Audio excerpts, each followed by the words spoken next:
We're continuing to look in Numbers 12 at this sin of Miriam mainly, but also Aaron, of looking down on a fellow church member because of their skin colour.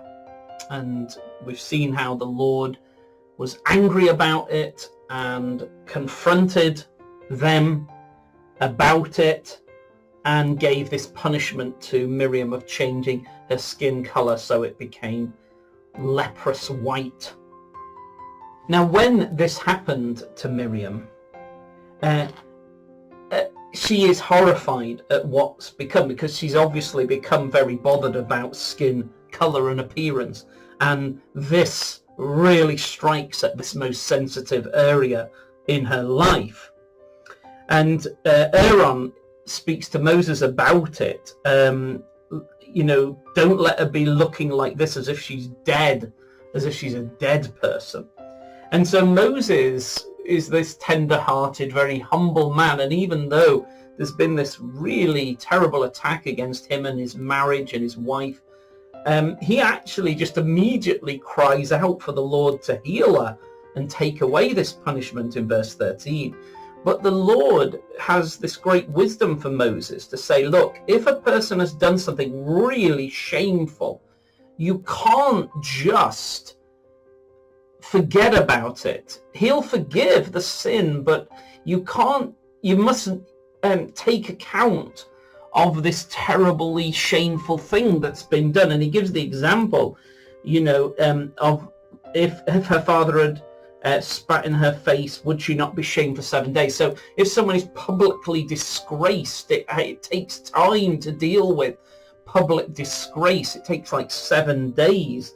So Miriam has to go outside the camp as a leper for at least 7 days, because what she has done and brought into church, this kind of racism, or the problem with the word racism, it's a sort of modern word. Really, it's this like looking down on someone based off their skin color.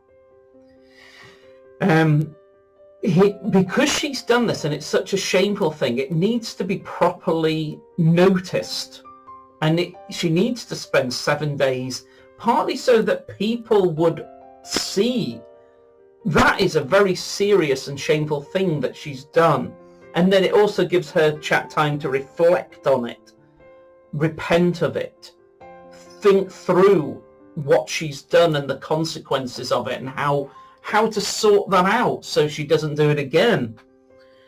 So I find that interesting, that the Lord doesn't think it's enough for a person to just say sorry, but they actually also, there has to be a kind of public way of marking this, and a time to repent and to feel the shame of what's been done, because church is supposed to be, that's God's answer to all the world's problems. Church is a place where skin color is celebrated, and there's all kinds of incidents in the Bible where you have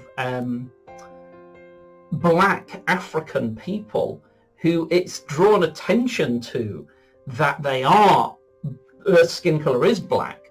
Simon in the New Testament is a very clear example of that, because the Lord wants churches to be full of people of every nation, every language, every skin color, and not to ignore the skin color, to say, oh well, let's be people who don't even notice skin color. Well, why would we do that? As if there's something wrong with skin color. No, let's pay attention to skin color as something that's a great thing and perfectly good.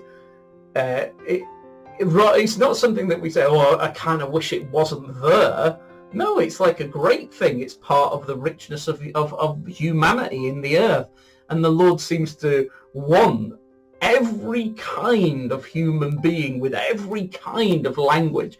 And in each of our local churches now, different local churches all around the world don't necessarily have a variety of skin color immediately in the neighborhood. So fair enough, we are what we are in our neighborhood. So, churches in all the different countries of the world should kind of reflect their neighborhood at the very least. But we should try to reflect, just be aware of that it's probably a bit weird if we're in a neighborhood that has lots of skin colors, but our church doesn't. Then we'd have to say, I wonder what's going on here, because the Lord wants, and in the book of Revelation you'll know that he's constantly going on about, he has constantly these sets of 4 words, and people of every tribe, nation, kingdom, language, and there's different configurations, but each time you get 4 words describing the incredible variety of people who are church.